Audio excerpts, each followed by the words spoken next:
would you call it, like begging the models to do, or nudging the Yeah. models? Have you ever tried to teach a cat something? Right? If it's something it wants to do, it's easy. But if it's not, it's just not very easy. Yeah. Right? It's really difficult. I've tried.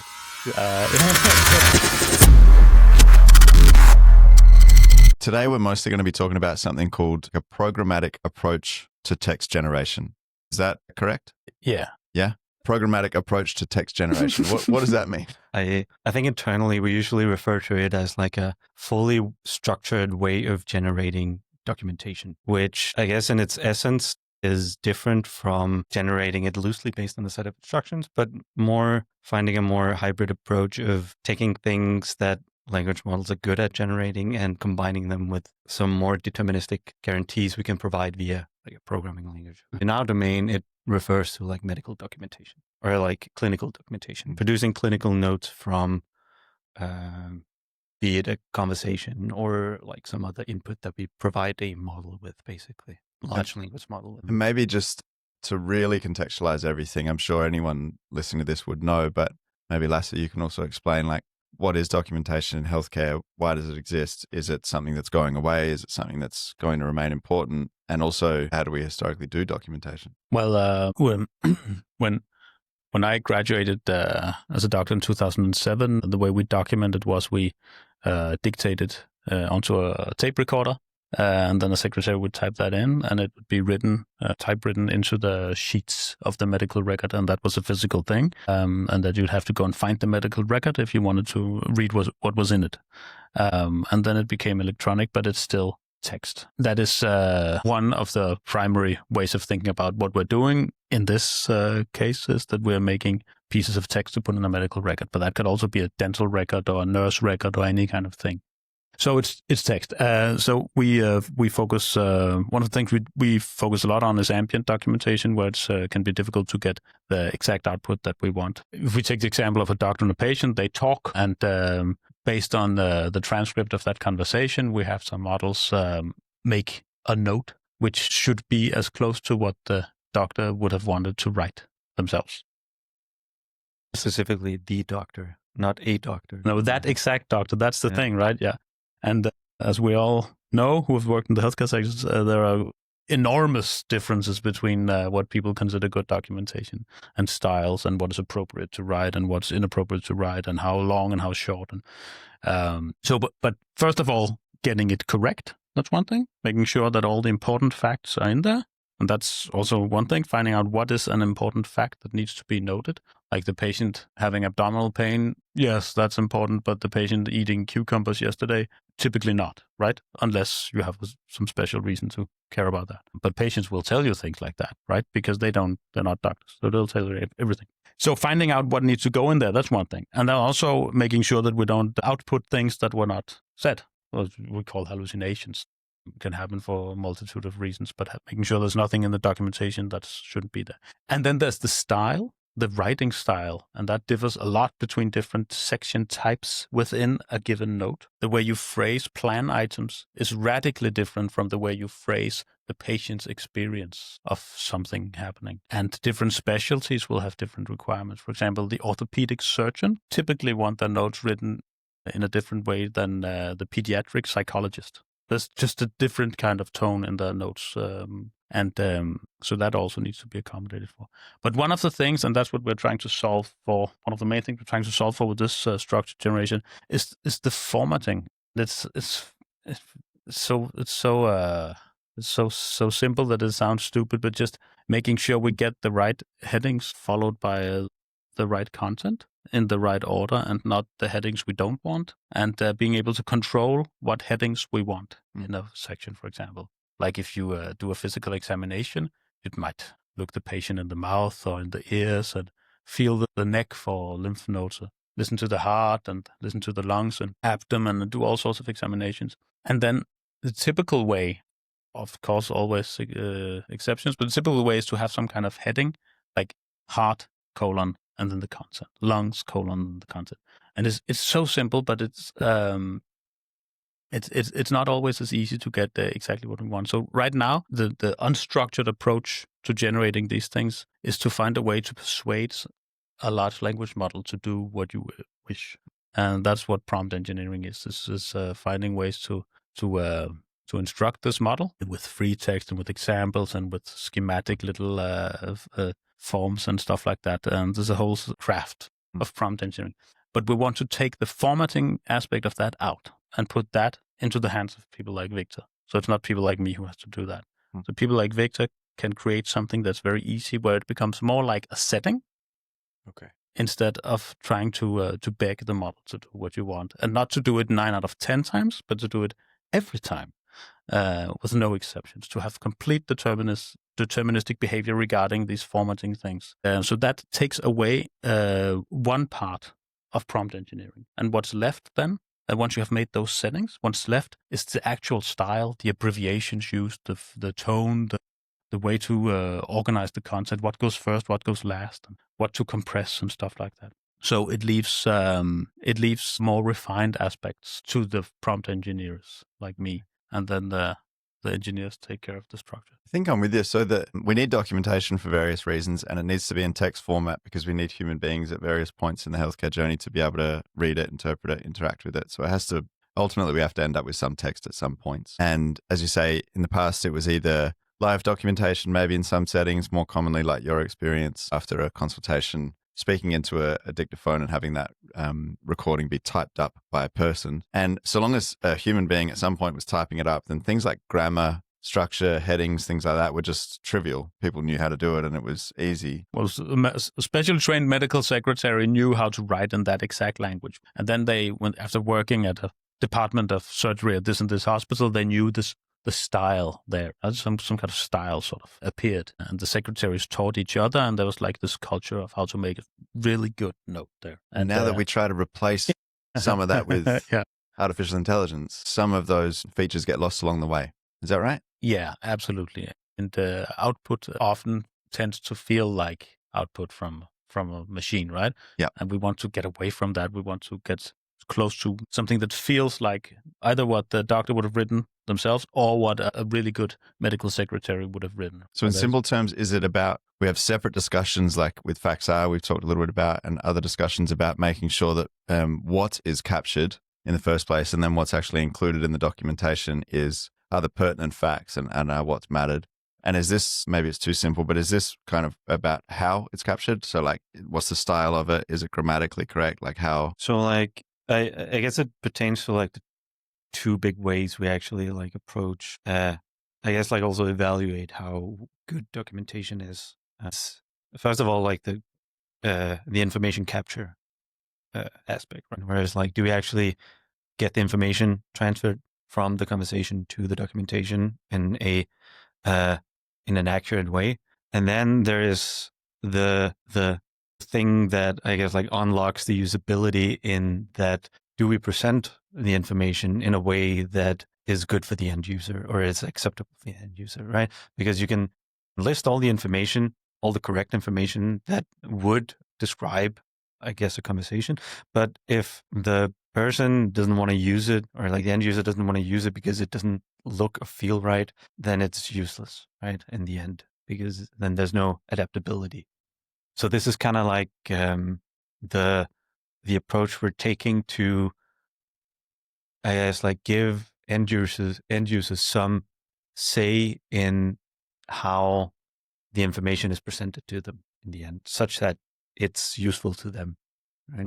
That's at least how I see it. Like that we increase the customizability and I guess also include the end users more in that process. Yeah, it opens up a lot of possibilities for presenting controls to users for the formatting things. But then, of course, the style things, they still are not solved by this, but by splitting it up. And also that's what we've been doing a lot with document generation and text generation in itself, is we try to split these things up in smaller components that we can handle each. And this is also another part of that, where we split these two things up instead of having it all just been swallowed by one LLM and regurgitated perfectly, right? Which is where it's difficult, right? So we try to split it up, but by taking format out, it makes it easier to focus on what is the style then. That becomes a easier to handle thing once we have taken some of it out.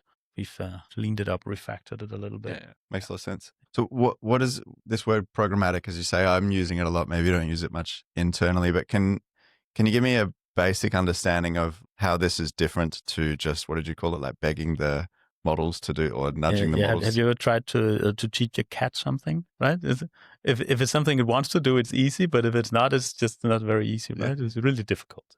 I've tried. But what they're doing, Victor and his guys, is using something called JSON schema, which I don't really understand, but maybe you could explain a little bit. Yes. So I guess like basically at the core of it, we're kind of utilizing this way of querying language models, which are referred to like structured decoding or constraint decoding. So basically, language models 101, you ingest tokens, where tokens can represent words or whatever, right?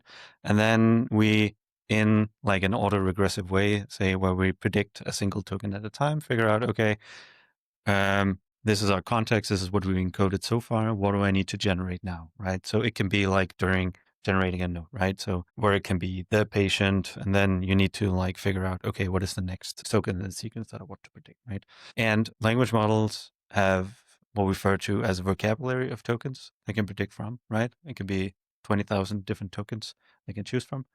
And what we want to do is constrain this output space such that what we output basically becomes a nicely parsable object that we can manipulate programmatically, instead of like having to rely on a non-deterministic language model to produce the right output. As you say, like we throw some input at the model, we cross our fingers and we hope it's good, right? If you don't want to rely on that, because it can become expensive if your output is malformed or wrong, then you have to like call the model again and regenerate everything again, right? So we want to reduce that, make it more efficient, and make some nice guarantees on what the output actually looks like, so we can manipulate it, because that's very powerful. So basically, what we want to do is we want to define a model. When I say model, I mean data model, in terms of like, here is an object, and this object requires you to fill out these fields, and you have to do this in this structure, right? And then JSON comes in, as you mentioned, right? JSON is a data structure that you can use to fill out information, right? And it has this format that is like open curly bracket, and then you have some keys, and then you have some values associated with those keys, and those values can themselves be nested keys and values. So you have like this very well-formed object that you know has a structure that always starts with an opening bracket, right? Opening curly bracket. So we know that when we ask our language model to generate a JSON schema, we go in to like the bare metal of the prediction layer of the language model, and we say, you are not allowed to predict anything else but this opening bracket right now. And then we predict that, right? And some might say it might be wasteful if there's only one token that you can actually predict. You might just skip the entire prediction. Yeah, but that's another thing. But then you might have, then you need to like generate your keys that you have defined. So it can be like, let's say, the name of the section that we're currently generating, right? So we might have an object that is open curly bracket, section name, content, something like that, right? And then we have multiple sections that have key values and potentially nested key values. So we know that we have to generate open bracket, first section name.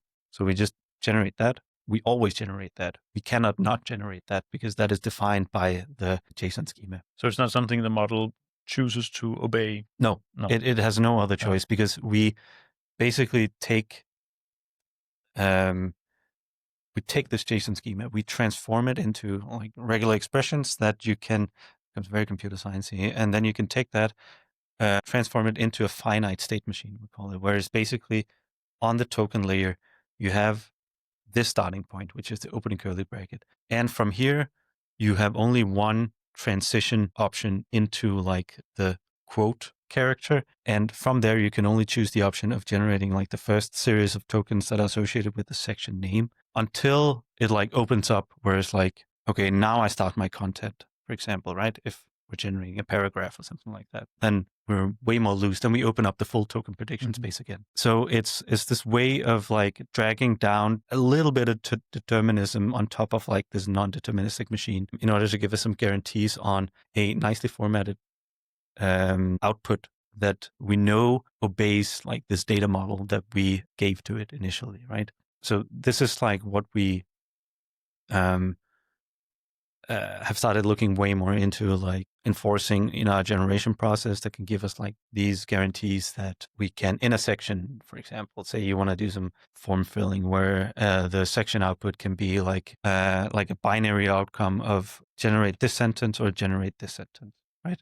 That we can do. We can say you have these options to choose from, you can generate this. If you do non-structured generation, you hope that the model via either good enough instructions or examples or whatever actually chooses to weigh the probability of generating that series of tokens. But when we reach that point in a fully structured generation prediction workflow or loop, we come like at that point at a crossway in our prediction where it's like, okay, if we have to predict the string true or false, then the token that represents the first part of true, so it can be TR or something, and then the token that is FAL or something like that under the hood, that becomes the two only options you can predict, right? So you can predict either like the beginning of true or the beginning of false. And then the model has to like very explicitly, even though that there might be, given the context of the input might have nudged it towards something completely different, we mask that away and say, you can't do that. That's illegal. So it only has that up. And so it has to choose between what is most likely from these two options I've been given. So that's like the constraint part of it that we're pulling down on top of the inference layer. Because my experience with prompt engineering is so far, I could easily imagine, right? If you want to have a model only output one of two sentences, then if you have a sort of loosely formulated prompt, then you would get one of these two sentences like most of the time. Yeah. And then occasionally you might get something, well, I think a third option would be better, right? Yeah. It's impossible with the structured approach. And also like having this structure on top of it forces the model not to do all of these, like, what should we call them? Like GPT isms or model isms or whatever under like language model you're using under the hood, because all open source models are trained on like output from these big models anyway. So they also have these biases where they say, oh, sure, let me give you that, right? And then it gives you the output. Maybe, which is also correct, right? But then you have to like figure out how to handle like this weird variable. Is that a general trait in these models that they start their answers? Yes, because that also comes from, it depends on the type of model you're using, but it comes from like this whole instruction tuning process, or like this preference tuning process where like the model answers where that has historically been perceived as good answers are like enforced there. So because you train models on other model output, it kind of just like translates or like propagates all through like also the open source world. It's very recognizable when something's been. It is very recognizable, and that's when we don't want that in a medical record, right? No, but when you force it to skip all that stuff by saying you have to start generating an open curly bracket or whatever, you don't get that to the same degree. When I think about prompt engineering, I loosely think about it in kind of similar terms, where you're essentially giving some rules and guides and instructions to these models to try and get a particular type of output.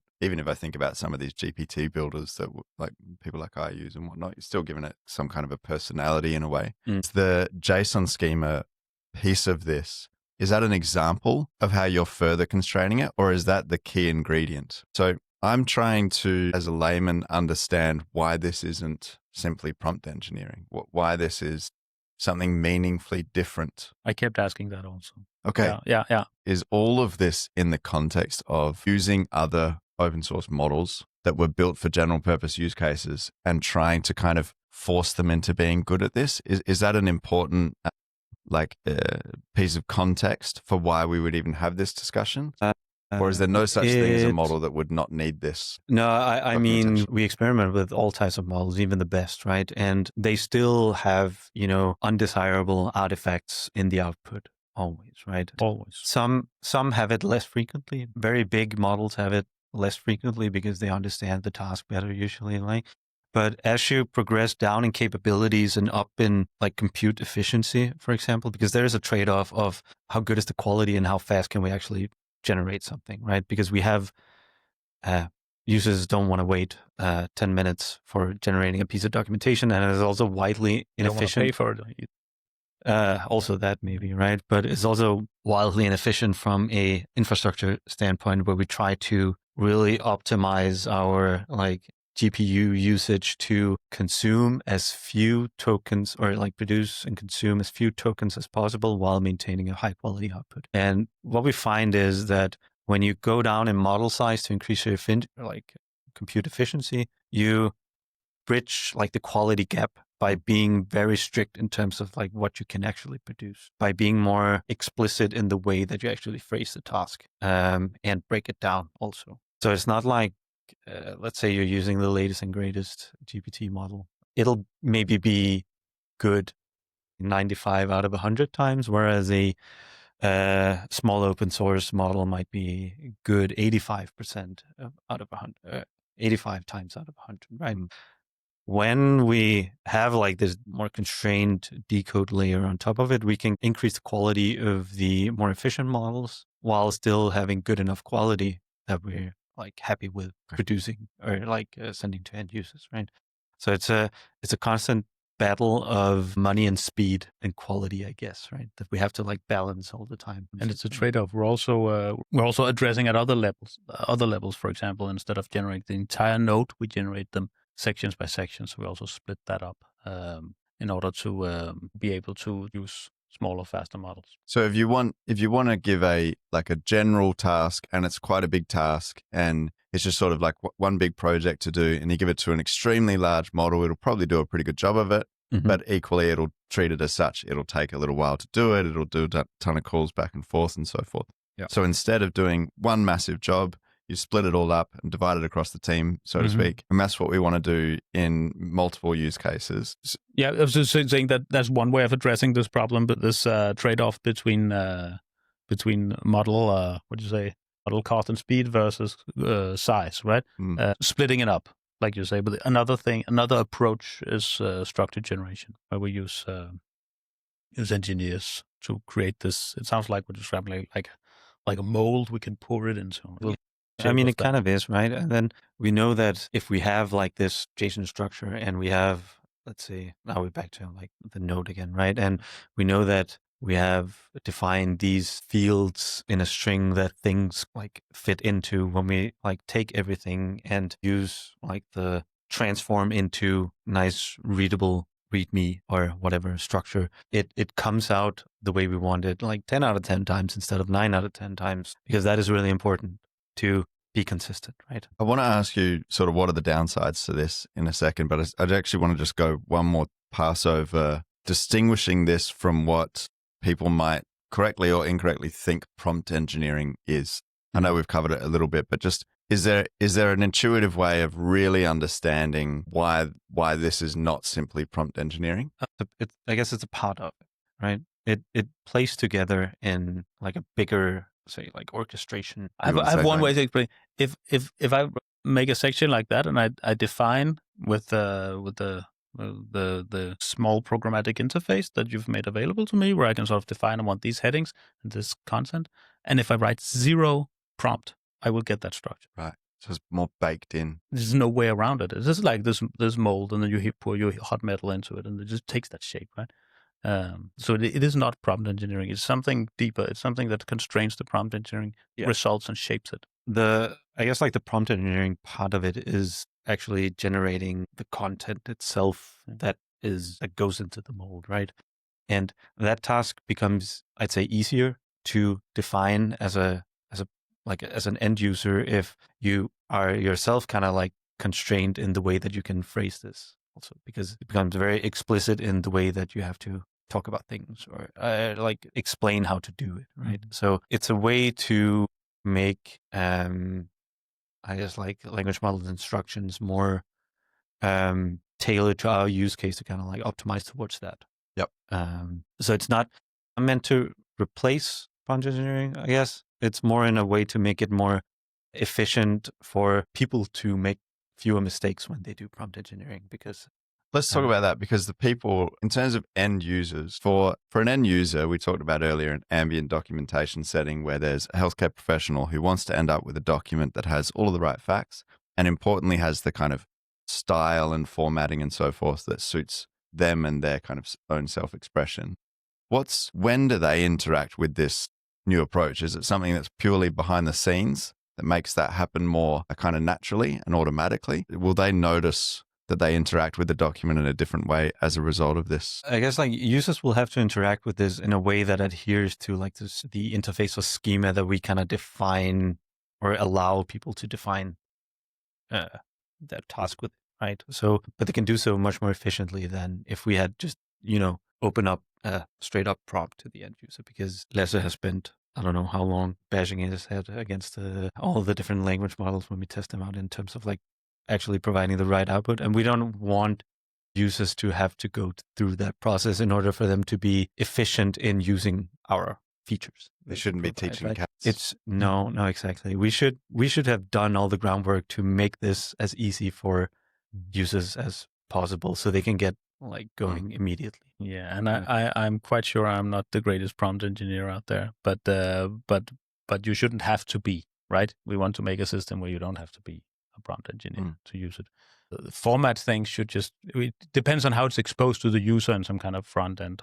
It could be just click some buttons. There's many ways of making a user interface for that. Do you want it to look like this? You want it to look like this or look like this? And then that will happen. And then the writing styles, currently we're defining some writing styles that we use, but of course be overridden and changed. But we have some default writing styles that we try to perfect, and you can choose from them.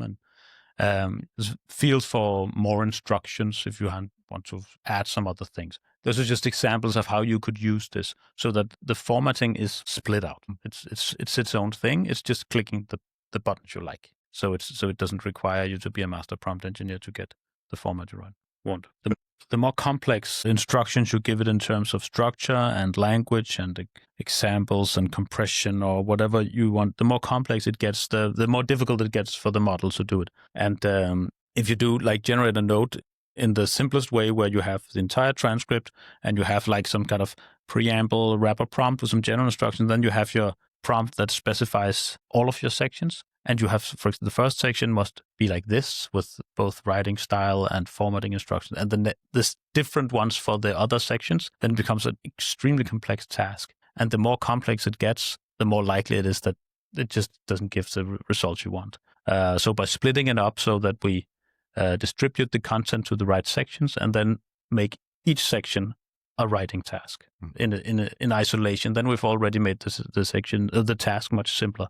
And then by taking out formatting is something the LLM does not have to worry about. Victor has handled it in his JSON schema. And that also makes the task simpler. So it can focus more on the model, and the prompt engineer can focus more on getting the style and the internal structure and the sentences really good. That's a way of splitting it up to get to the... to get. I see this way as more of like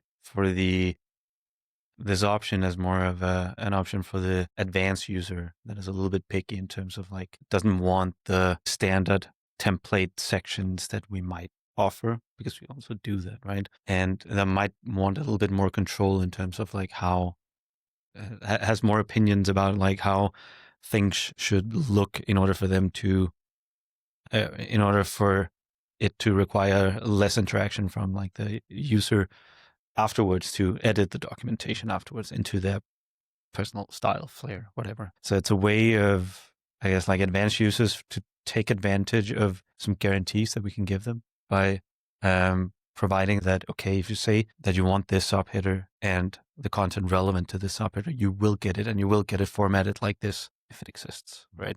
If there is content related to it. See, right? So it's a way for, I guess, like users to assess, is the standard output good enough for them? And if not, maybe they need to explore further customizations, and they could do so themselves now. I think that's a good point. And I also add that we're making these standard sections that we're also going to use it there, even for our standards, because it simplifies it. And another thing is also that this whole diminishing the task that we're doing, where we take one section at a time, it makes it a little bit difficult sometimes to make summarizing things, where it becomes a little bit difficult to get like a full, rich summary distilled into a few sentences. What's it all about?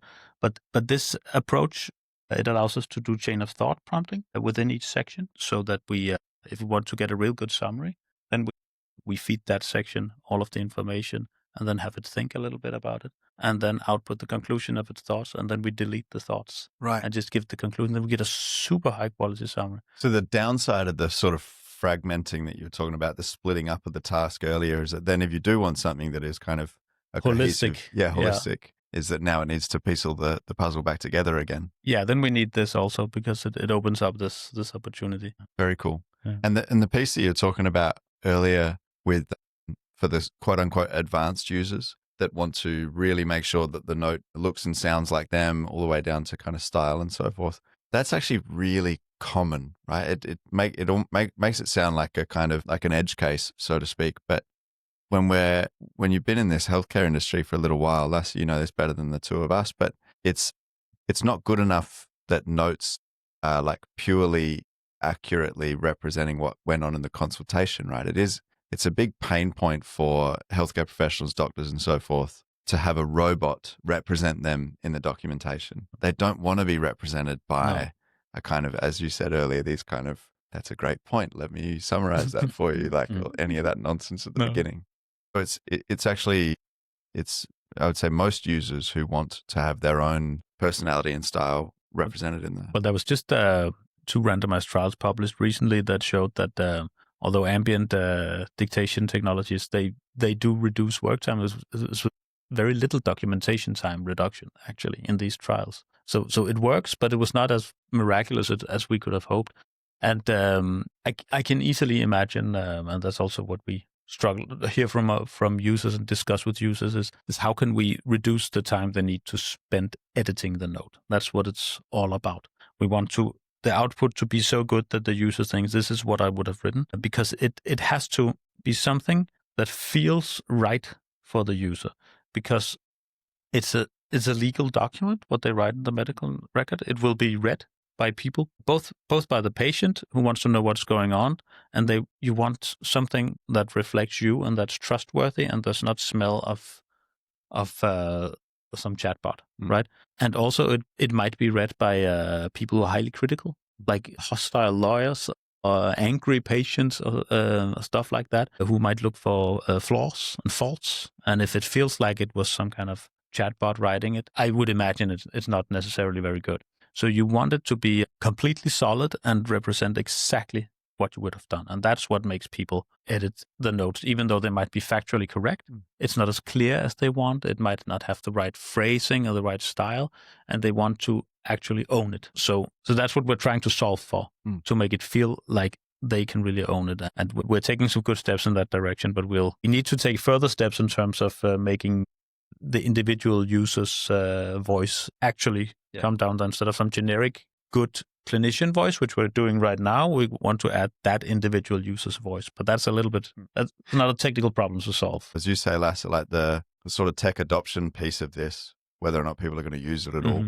And then, as you say, it's more than that. It's not just about making it feel like you so that you want to use it. There are consequences down the line of people being able to interpret it as you meant it and everything as well. By using JSON schema for formatting allows us to make the stochastic and non-deterministic aspects in prompt engineering less.